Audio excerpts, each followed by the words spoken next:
Vasudevaya. Om Namo Bhagavate Vasudevaya. Om Namo Bhagavate Vasudevaya. Om Namo Bhagavate Vasudevaya. Om Namo Bhagavate Vasudevaya.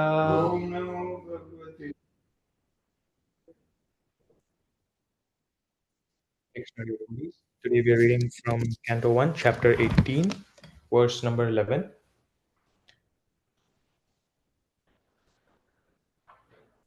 Rishaya Uchuhu Rishaya Uchuhu Suta Jiva Samasaumya Suta Jiva Samasaumya Shashvatir Vishadam Yasha Shashvati Vishadam Yasha Yastvam Shamasi Krishnasya Yastvam Shamsasi Krishnasya Martyanam Amritam Hinaha Martyanam Amritam Hinaha Rishya Uchuhu Rishaya Uchuhu Suta Jiva Samasaumya Suta Jiva Samasaumya Shashvatir Vishadam Yasha Shashvati Vishadam Yasha Yastvam Shamsasi Krishnasya Yastvam Shamsasi Krishnasya Martyanam Amritam Hinaha Martyanam Amritam Hinaha Rishya Uchuhu Rishaya Uchuhu Suta Jiva Samasaumya Suta Jiva Samasaumya Shashvatir Vishadam Yasha Shashvati Vishadam Yasha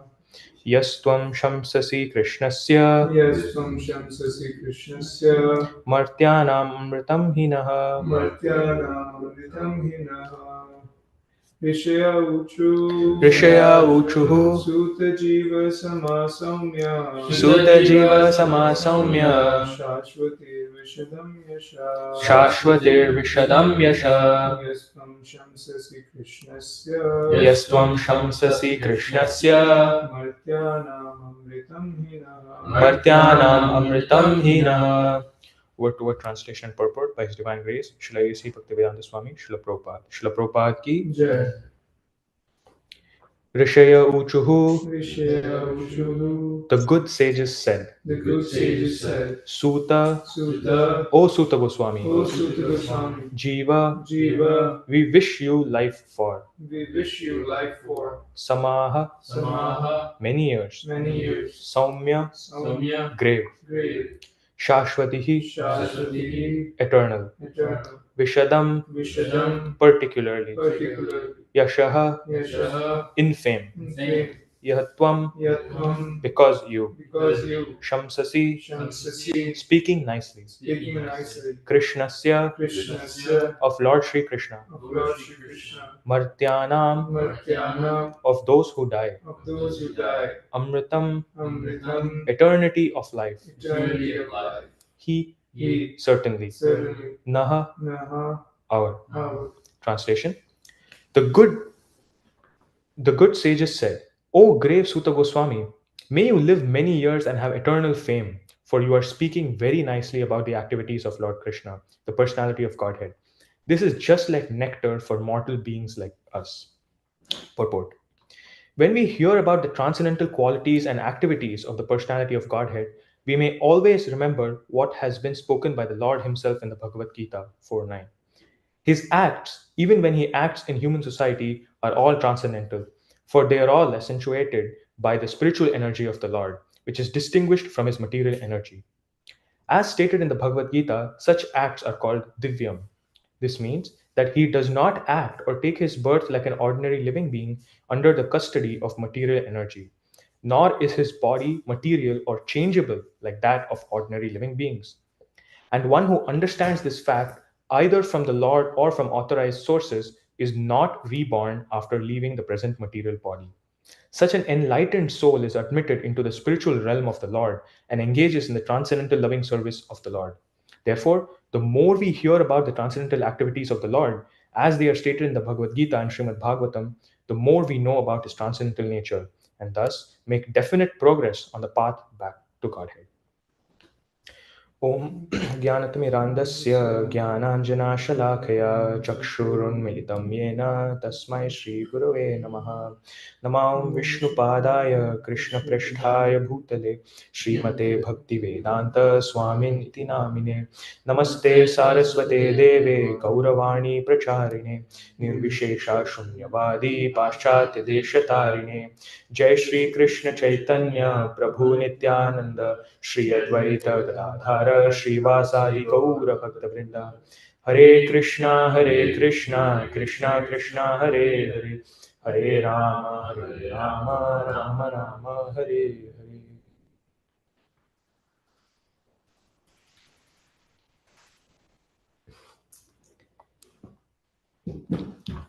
Thank you, dear devotees, for attending today's Bhagavatam class. Time is our most valuable asset, and thank you for giving me some of your time. I hope the words I speak are in parampara and pleasing to all of you.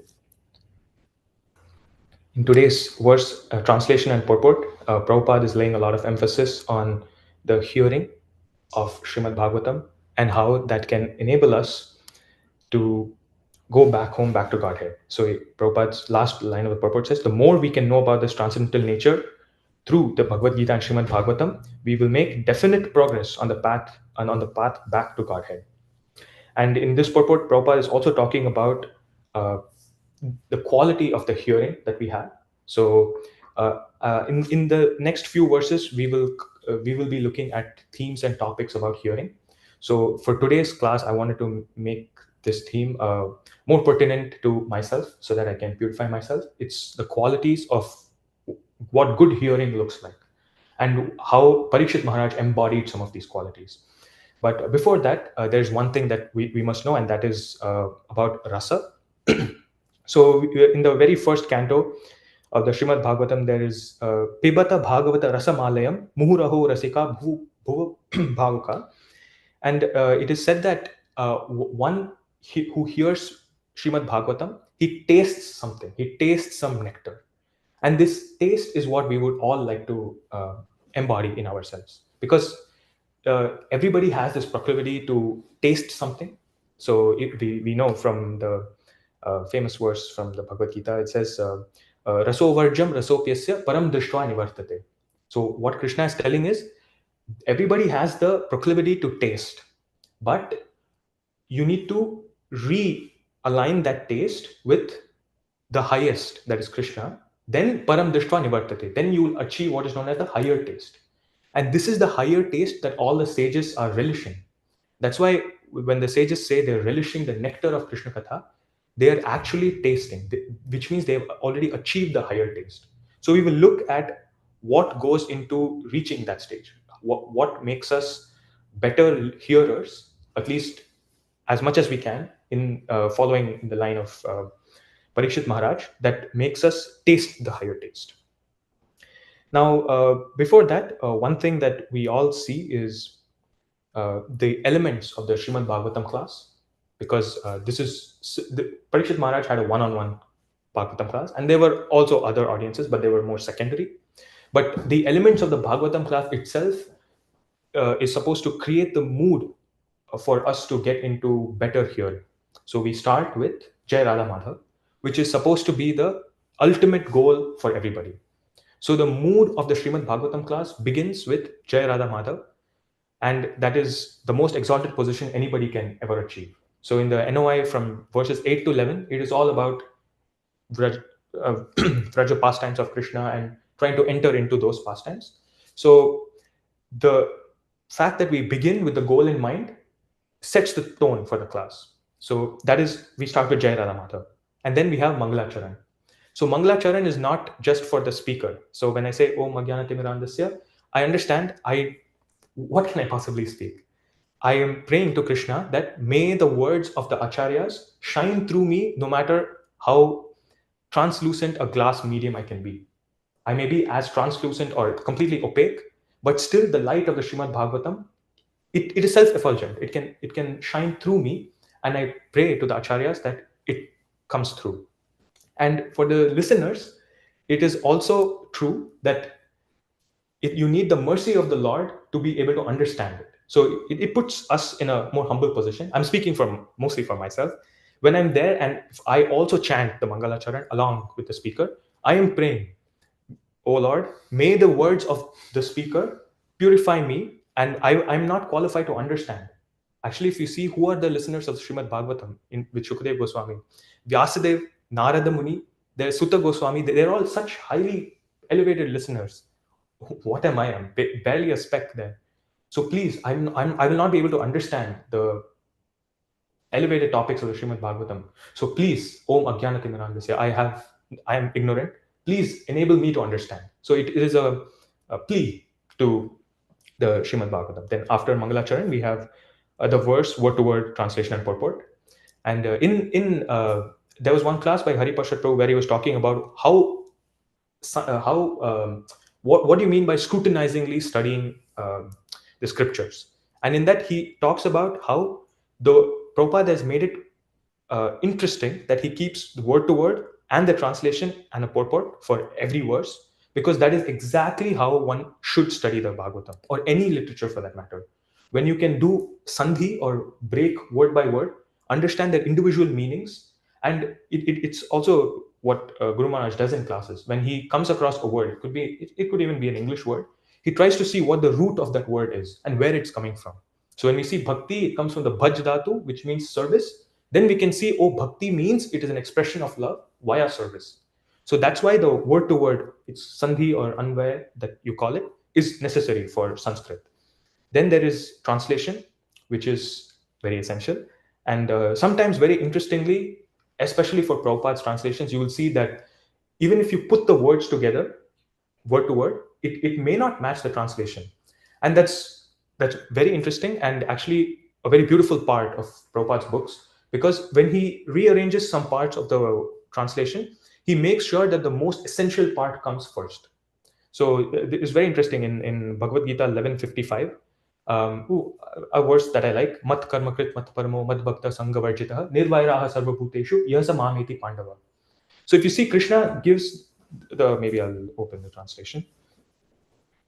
11:55. So Krishna says, mat karmakrit, which means engaged in doing my work. Mat parama, considering me to be the supreme. Mad bhaktaha, engaged in my devotional service. Sangha varjitaha, freed from the contamination of fruitive activities. Nirvairaha, without any enemies. Sarva bhuteshu, among all entities. So Krishna has a certain uh, you know flow in the verse. But Prabhupada starts very differently. He starts, my dear Arjuna, he who engages in my pure devotional service. That's how Prabhupada starts the translation. And Prabhupada still lists all the categories, but he rearranges in a certain way to lay a lot more emphasis. So this is what the Acharya can do for our word-to-word translation and purports. They rearrange in such a way that the most essential and the most important words or information that needs to be imparted is laid sufficient emphasis. And then after the purport reading, um, we have the class itself, which maybe not today's class, but generally in classes you will get something out of the class.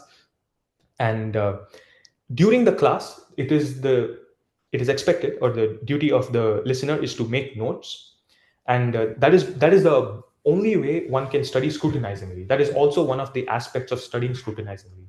It's to understand that I may not understand this completely. I need to delve deeper. I need to introspect on these parts of the class, and making notes so that you can uh, either get a summary class later when you just look at whatever you've written, or you can delve deeper into some topics that were interesting or perhaps were not well spoken about by the speaker. So you can give some feedback to the speaker. Hey, maybe this was wrong, or maybe you could have elaborated this way, or I heard from a different class something contrary to what you explained.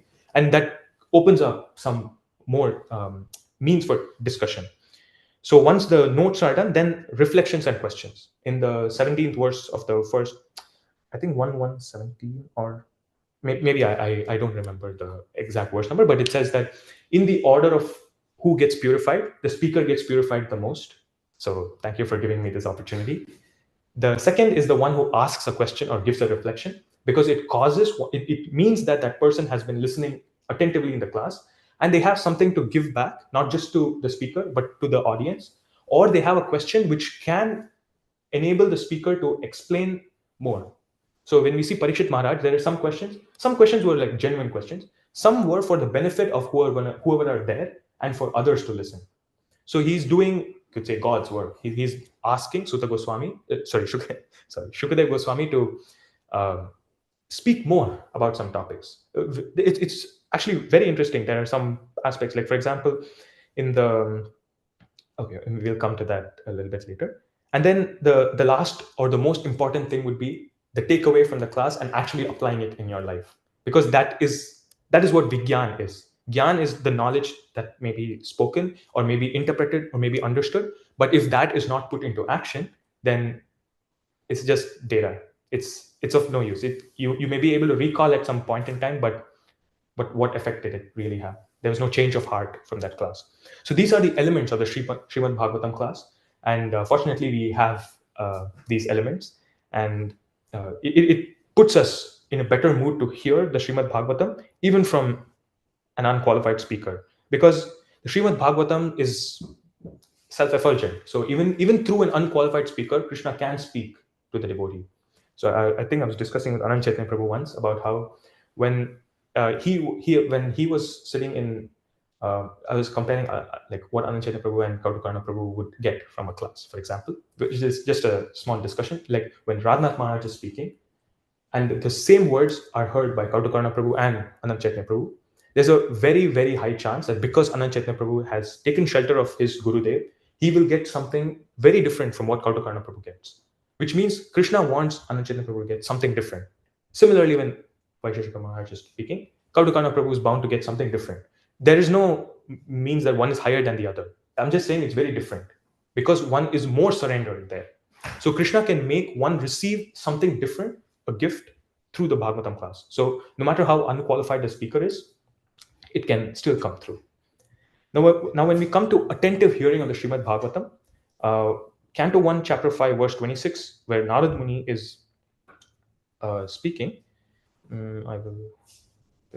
It's very nice. So here he tells Vyasadeva, "Oh Vyasadeva, in that association." So this is when Narada was a child in his previous life. So he's talking about it. In that association, and by the mercy of those great Vedantists, I could hear them describe the attractive activities of Lord Krishna, and thus listening attentively, my taste for hearing of the personality of Godhead increased at every step.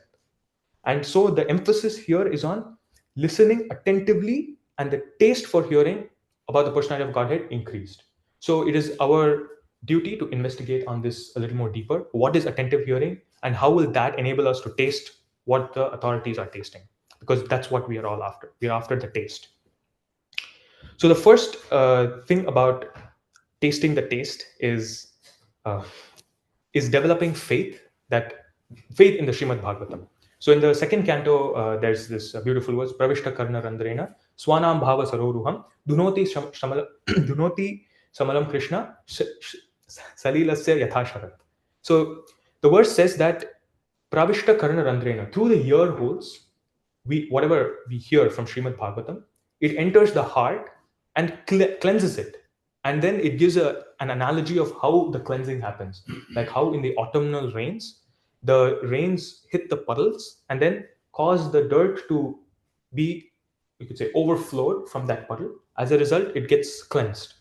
So Pravishta Karna Randrena Swanam Bhava Saroruham Dhunoti Shamalam Krishna. So Krishna Katha, Krishna himself comes and through the words of Srimad Bhagavatam cleanses. So when we understand the faith, and also I think one of Vijay Prabhu's favorite verses, Tava Kathamritam Tapta Jivanam Kavi Bhiriditam Kalmashapaham Shravana Mangalam Srimadantatam. So Shravana Mangalam, how auspicious it is hearing and distributing the words of Krishna, about Krishna, Krishna Katha, and Srimad Bhagavatam. All of these will enable us to develop our faith in the Srimad Bhagavatam or the words Krishna Katha. When we really develop faith, it enables us to stay awake even in a boarding class. This is something that I would like to get better at. So that is the first quality of attentive hearing, and that's developing the faith that this is the one that will enable me to go from here to what Prabhupada says, make definite progress on the path back to Godhead, in the last line of today's purport. So One other thing about faith is to learn about the glories of the Srimad Bhagavatam. There are so many verses, especially in the first few chapters of the Srimad Bhagavatam, even before the Bhagavatam is spoken. It is so amazing. So we see that sometimes when we buy an appliance, the warnings and the things that should not be done with this appliance come afterwards. Once we already try it and then we almost break it, then we realize, oh, there's a warning that this should not be done with that appliance. But Srimad Bhagavatam gives you the falashruti or the fruit of hearing the Bhagavatam beforehand, which is good because I don't think I would have, if falashruti generally comes after you complete it. Like when we sing Samsara Dava prayers, we have the 8 verses, and then the falashruti is in the 9th verse, which we don't sing, but that's the fruit of singing this during Mangalarti. Similarly, if Bhagavatam had the fruit at the end, then by the time we get there, it would be like 5 years maybe to read the Bhagavatam. So it would be too late. So all the auspiciousness about Srimad Bhagavatam and why it must be heard is given in the first 2 chapters itself. Why do we need to hear the Bhagavatam and what do we get from it? If it's there first up, we will develop the faith. Oh yes, this is what I want. I want this, whatever nectar they are tasting. I want it for myself. And then when we develop that eagerness, we will be able to grasp or absorb whatever the rest of the Srimad Bhagavatam has. So that is the importance of developing faith. The next one is determination. Determination that I must do whatever it takes to understand what the Srimad Bhagavatam has. So just on Tuesday, we were listening to a very beautiful class by Kesh. Almost all of his classes are beautiful. Yeah, this was particularly beautiful. He was talking about the hero's journey and how Bilva Mangal Thakur, who's one of the acharyas in our line, how he went through that hero's journey, about how he endeavored a lot on a very rainy day to meet a prostitute on the day he was performing the last rites for his father. And then the prostitute just told him, if you swam through a torrential river, you used a dead body as a boat, you were distracted in your father's funeral rites, and you climbed up my apartment or whatever house using a snake as a rope, you fell, and you still came to me in such a rainy day in such a disheveled position. If you had all of this love for Krishna, you would have been a pure devotee by now. And those words are like the revelation for a hero. The hero, in hero's journey, there's always a downturn where the hero spirals out of their regular path, and then some very revealing word comes and then changes their trajectory. And that's what everybody loves to see. Everybody watches movies to see this hero's journey. It happens for everybody, like sports stars, actors, everybody will have a downturn and then something will change and then they'll all go up and then there's a happy ending. The Srimad Bhagavatam is full of all of these stories.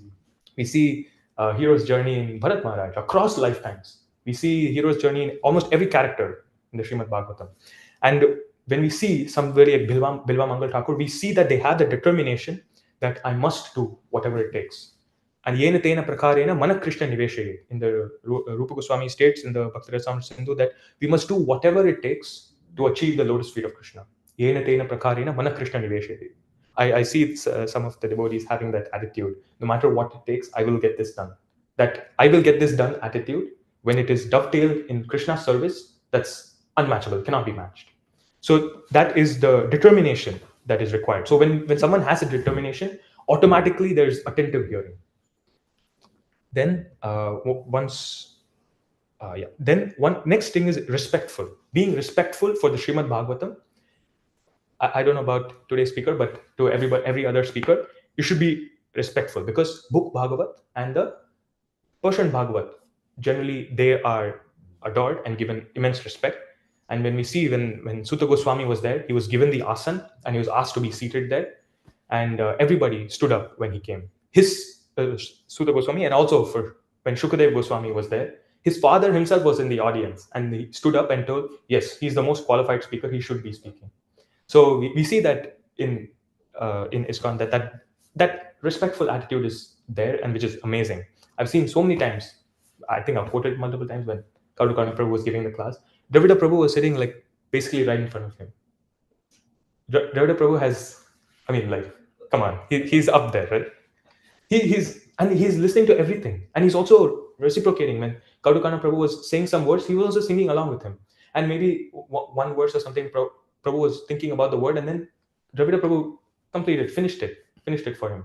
He was listening with such eagerness, and that's exactly what we must all embody. And he was so respectful for the speaker. Once Kaudukana Prabhu finished the class, he got down and offered obeisances to him. So that shows that he really embodies this eagerness and this attentive hearing, because he doesn't see what body one person is in, whether he's junior or senior. He only sees that this person, Krishna arranged this person to give me the nectar of Srimad Bhagavatam. I'm going to get that no matter what, and absorb with that attitude. So that is what real respect looks like. And I think there's the verse, NOI verse 7, uh, where it says, yeah, kintu adarat anudinam. So I think, Prabhu, you have also underlined that very part. One cannot taste anything sweet. It is wonderful that simply by carefully chanting these sweet names every day, a natural relish awakens within his tongue and his disease is gradually destroyed at the root. So the anudinam and kintu adarat. Adar is respect. And when one does that chanting, hearing, kirtanam respectfully, then one will be able to, a natural relish awakens within his tongue and also the ears, natural relish, and the nectar is gotten. So here we've seen respectfulness as well. Next is humility. So I gave the example of Dravida Prabhu and Kaudukana Prabhu, but humility is also uh, obviously it's very important, because when I'm sitting in the audience as the hearer, um, I have this very good fortune that devotees who have dedicated their entire life to Krishna, Vijay Prabhu, Kaudukana Prabhu, and maybe some of you, um, are sitting beside me. And I have this great opportunity to hear alongside them. How many people can say that they have the same opportunity? So once what qualification do I have as a hearer here? When I embody that, maybe it's not completely true. I've not completely embodied that humility, but when I do embody it, I really relish the opportunity to hear the Srimad Bhagavatam that I have. And again, as I started off the class with, who were the real hearers of the Srimad Bhagavatam? Vyasadev, Narada Muni, Suta Goswami, Parikshit Maharaj. They were the hearers of the Srimad Bhagavatam. What qualification do I have to hear the Srimad Bhagavatam? So then I will be like, okay, I have this really good opportunity to hear. Let me not give it up. I could lose it at any point in time, right? Anything could happen. Maybe my work might get more hectic, and then I might maybe Krishna will make sure that I don't attend the Srimad Bhagavatam class or anything. Then that opportunity is lost. So I have this opportunity right now. I must grab it.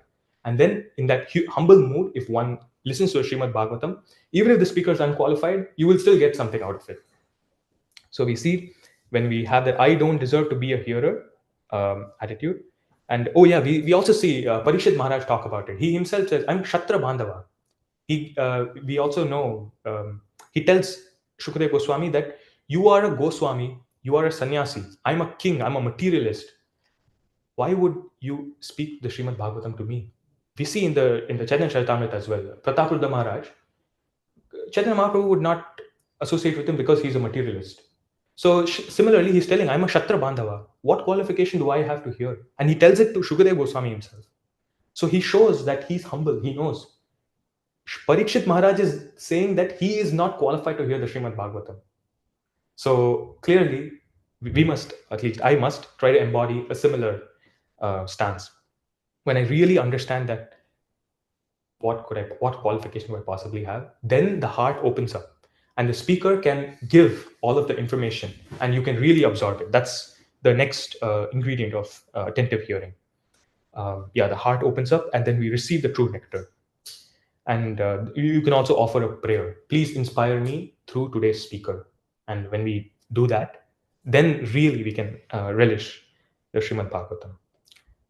So, next is, okay, I have this, I don't remember the context why I have this verse here, but well, I'll just say the verse. Sarva Vedanta Saramhi, that's Srimad Bhagavatam. So we have, or maybe I should have put it up in the first place. Srimad Bhagavatam is Sarva Vedanta Saram. I was talking about how we develop faith in Srimad Bhagavatam. So but this might be in the last. It comes in the 12th canto, but Sarva Vedanta Saram hi Shri Bhagavatam Uchyate Tad Rasamrita Triptasya na anyatra syat rati kvachit. So the verse says, Srimad Bhagavatam is Sarva Vedanta Saram. It is the condensed um, knowledge of all the Vedanta. Sarva Veda Anta Saram. It's the real essence of all the Vedas. Sri Bhagavate Uchyate. It is the condensed nectar of all of the Vedanta. And then it says, Tad rasamrita triptasya. If one rasa tastes this, ras amrita triptasya, if they're satisfied by the tasting of this Srimad Bhagavatam, na anyatra. Anya is many. Na anya means nothing else. Na anyatra syat rati kvachit. Rati is attraction for anything else. If one has tasted the taste of the Srimad Bhagavatam, na anyatra syat rati kvachit. They really get the higher taste and nothing. They no anyatra. Nothing else can possibly satisfy them. Maybe it could have been in the first, but it's there though. It's there in the 12th canto. And the next ingredient is gratitude. When we embody that, I'm the most, oh yeah, where Parikshit Maharaj himself shows the gratitude. He was cursed to die in 7 days, and he was showing gratitude at that point in time. It may seem a little odd because he was cursed to die in 7 days, but he says, I'm the most fortunate person that I have the best Bhagavatam speaker giving me a one-on-one Bhagavatam class for 7 days without stoppage, not even to drink water. What greater fortune can I possibly have? Right? So he's embodying that real gratitude. He's really happy that Krishna is reciprocating in that way. So when we try to embody that, this actually, like, I'm not, I understand we need to keep it like a family show, but we can possibly leave the body at any point in time. So if we embody the what I think Steve Jobs or somebody said, if this was your last day, would this be something that you do? So if this was your last Bhagavatam class, would you listen with this much intensity?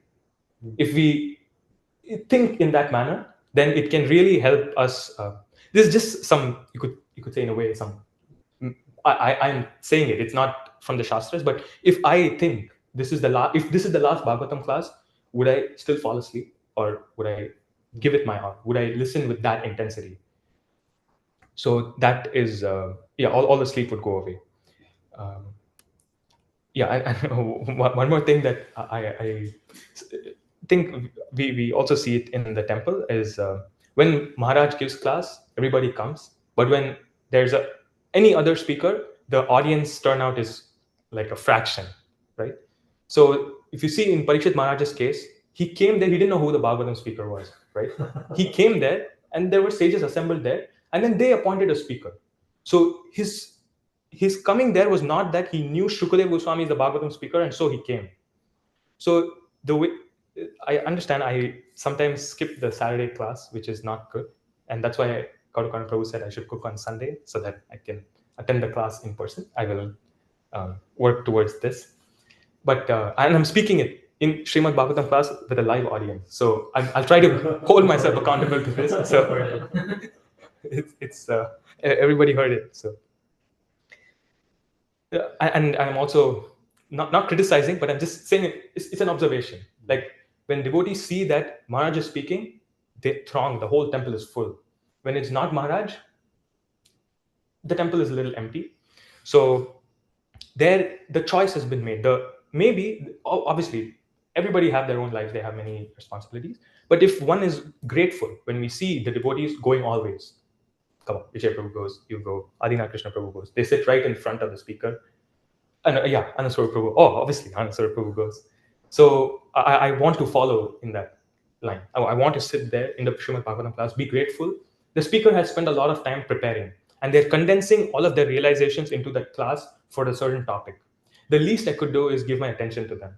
So when I try to embody that, I will really listen with a lot of attention. There was one thing that I was thinking about, like many scientists write like big books. It is their entire life's work that's condensed into that one book. It could be big or small, but um, if you really think about it, they spend decades getting that expertise, and then they write it in a book that you can read in a week. So that's a really good time investment. If we apply that same concept to Srimad Bhagavatam class, it is time immemorial knowledge that is being condensed into a 1 hour, 1.5 hour class. Clearly, that's very important. Then we'll be more grateful for what we are receiving. So that is the next ingredient, that is grateful. And Prabhupada mentions in Canto 3, Chapter 8, Verse 2 purport, he says, um, oh, just, oh, yeah. He says, only one who is fortunate can have the opportunity to hear Srimad Bhagavatam in the association of pure devotees of the Lord. Prabhupada really says you must be fortunate to have this opportunity to hear in the midst of devotees who have dedicated their lives to Krishna. And when we are grateful for that good fortune, then, as Prabhu, you have the book by Gauranga Maharaj, what happens when good fortune sprouts? The lotus of Krishna in your heart, he helps you really absorb what the Srimad Bhagavatam has. So that's one purport that I really like. Yes, myself, that I'm sitting with the devotees who have dedicated their lives to the mood and mission of Krishna. So let me try to pay attention, and the sleep automatically goes away. That's what notes I had. There's one more thing about Rukmini that I want to talk about, maybe some other class, because she heard about Krishna. She didn't see Krishna, but she developed such deep love and affection that Krishna came and married her. Like, she didn't have Swayamvar and then chose Krishna. Krishna came and kidnapped her and married. So clearly, there's some really good hearing that happened here. So that is Rukmini. The next ingredient is eagerness. So eagerness is something that Parikshit Maharaj really embodies, and he really asks excellent questions. So one thing I remember is in the Kalya Leela, Shukadev Goswami is also testing Parikshit Maharaj. Okay, this Parikshit, he's telling me he likes what I'm speaking about, but is he really eager? So he tries to test Parikshit Maharaj. But let's see in the 10.1 8, I think. 10.1.3 is when the 10th canto has not yet begun, and it's about 3.5 days in. So they're reaching a certain, you could say, saturation point maybe in the content that they've covered. So Shukadev Goswami is also testing Parikshit Maharaj. Is he good, or is he's not eaten anything? So he says, so now Parikshit Maharaj asks, the super soul, the supreme personality of Godhead, Sri Krishna, the cause of the cosmic manifestation, appeared in the dynasty of Yadu. Please tell me elaborately about his glorious activities and character from the beginning to the end of his life. Parikshit Maharaj is eagerly asking, tell me more. Aniyor, please continue. And he says, elaborately. What is the next verse? Oh, maybe I should. Yeah, 10.1.4. Glorification of the Supreme Personality of Godhead is performed in the Parampara system. Oh, maybe. Okay, so he wants to hear it elaborately. Now, 10.16.1 is when Kalya Leela is being spoken about. And Shukadev Goswami said, the Lord Sri Krishna, the Supreme Personality of Godhead, seeing that the Yamuna river had been contaminated by the black snake Kalya, desired to purify the river, and thus the Lord banished him from it. In one verse, he finished the entire Kalya Leela. But Parikshit Maharaj was like, Are, I want more. Give me more. Is that how you'll finish? So the next verse, Raja Uvacha, he says, Raja Uvacha, King Parikshit inquired, O learned sage, please explain how the Supreme Personality of Godhead chastised the serpent Kalya within the unfathomable waters of the Yamuna, and how it was that Kalya had been living there for so many ages. So what is Parikshit Maharaj showing? He's like, no, this brief summary discussions won't work for me. You will have to give me as elaborate description as you can. You need to go into the depth of everything. And in the Kalya Leela, there's actually a tree from which Krishna jumps onto the hoods of Kalya. So he also wants to know why all the plants around the tree died, but how did that tree survive? Why? All the acharyas also comment on that. It is because Garuda had sat on the tree and a drop of nectar fell in, and the tree knew that Krishna would come and jump, so it tried to sustain itself for longer so that it can be a jumping ground for Krishna to jump onto Kalya. And there's so many reasons just for a tree that Krishna used to jump. So that's how detailed one can get. And this is just the Kalya Leela. And Parikshit Maharaj is asking questions, and Shukadev Goswami is also testing the cadence of the hearer. We can see in a class, like if the devotees are falling asleep, then the speaker would also not feel encouraged to continue speaking. They think, oh, maybe I'm boring them. I would not like to be of disservice, so I will stop my class earlier, or they may do something like that. But if somebody is hearing with such deep attention and intensity, the speaker will feel like giving more and more. And at that time, what happens is, and if the speaker is also testing, are the audience really listening? Sometimes we have questions that are asked, and then some people who are sleeping wake up and like, oh, I don't know the answer. But if a speaker asks a question and then the the audience reciprocates in a very roaring manner, like Guru Maharaj asks some question, say yes or yes, or uh, and he himself says, ask the question and then say yes.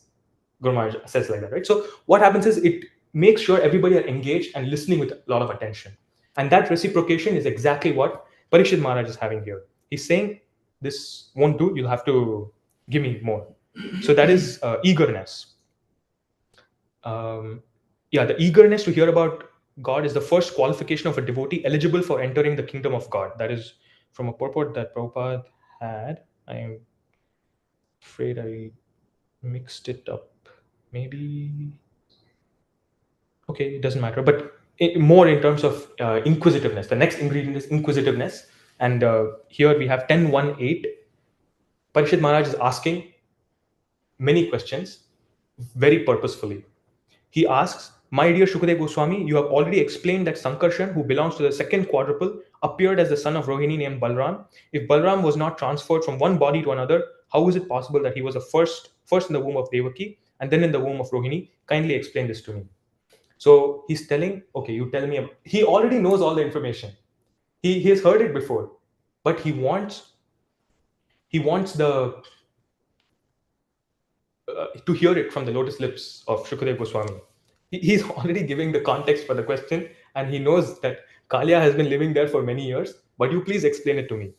10.1.9, Parishit Maharaj asks, why did Krishna, the Supreme Personality of Godhead, leave the house of his father Vasudev and transfer himself to the house of Nanda in Vrindavan? Where did the Lord, the master of the Yadu dynasty, live with his relatives in Vrindavan? Now he wants the Vrajalila, all the Vraj pastimes. Then Lord Krishna lived both in Vrindavan and in Mathura. What did he do there? Why did he kill Kamsa, his mother's brother? Such killing is not at all sanctioned in the Shastras. In this one question, he's telling, tell me Mathura Leela, tell me why he killed Kamsa. And he's also asking, he's saying that Kamsa was not supposed to be killed. He's a relative. Why did he do that? Which means he wants all the backstory. From the marriage of Devaki Vasudev, you have to tell me everything. So you see the kind of questions he's asking. That is real inquisitiveness. You want the speaker to give you everything, and that is what Parikshit Maharaj embodies. That is, you could say, one of the key ingredients of attentive hearing comes from being very inquisitive and asking very interesting questions. And these questions are not just for the benefit of Parikshit Maharaj. As you can see from the questions themselves, he already knows the story, and he wants the audience, apart from him, and also us, to be benefited by it. And that's the hallmark of a really good question. So we spoke about 8 characteristics so far. The last one is probably just compassion, that is asking for the benefit of everybody. And one other thing Vijay Prabhu was mentioning the other day about audience being more reciprocative. I think I noted down before he told me, Prabhu, you were mentioning a class that Prem Sankirtan Prabhu was giving the class in the LA temple, and Brigupati Prabhu was sitting right in front of him. And Brigupati Prabhu was very animated and reciprocating with every word that Prem Sankirtan Prabhu was speaking. And Vijay Prabhu said that was probably the best class Prem Sankirtan Prabhu had ever given. And that was because Brigupati Prabhu was sitting right in front of him and reciprocating. And that made him give everything he had. And that is what a real good audience gets. So if we're a really good audience, it means that the class automatically gets elevated, even without the speaker knowing anything, like what I'm doing right now. Thankfully, none of you have slept, or I don't know. But so what happens is, maybe you might have gotten something from this class just by not falling asleep, and maybe seeing that I would have given my best. I don't know if I did, but I might have given my best. So these are all the ingredients that goes into good hearing. It's very nuanced. You get the hearer, you get the speaker to speak something more interesting. What even if the speaker speaks something maybe gibberish, Krishna can still make some really interesting thing come through. If he speaks gibberish, then you can see that, oh, this is what Prajalpa looks like. I should not do Prajalpa. So many things like that you can still get from the class. So I think we are on time, and with that, I would like to stop. Thank you very much for your attention. Um, any corrections, reflections, and questions, chastisement, that would be great. Thank you, dear devotees. Hare Krishna.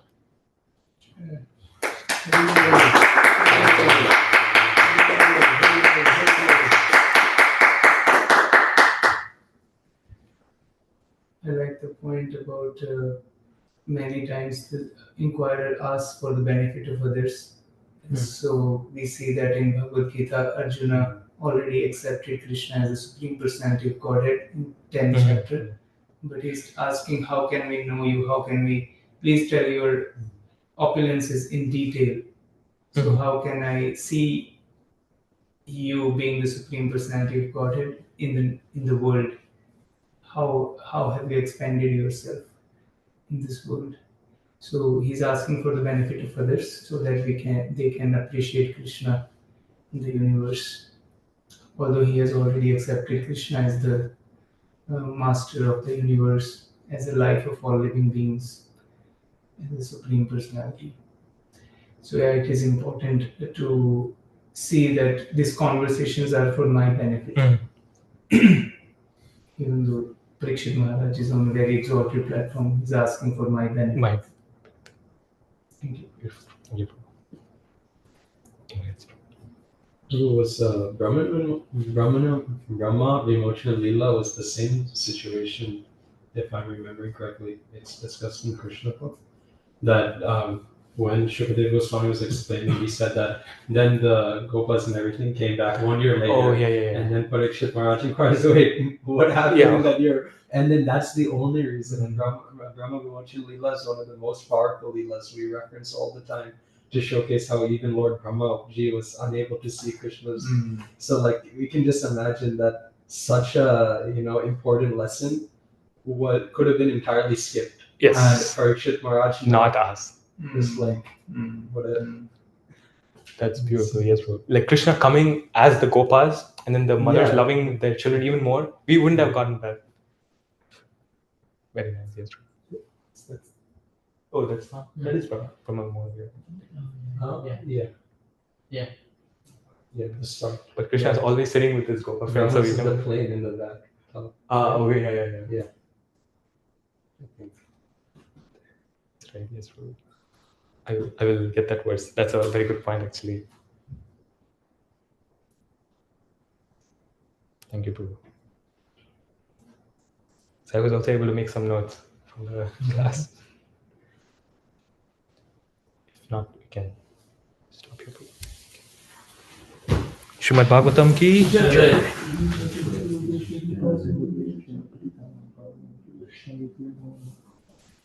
Vaishnav ki jai.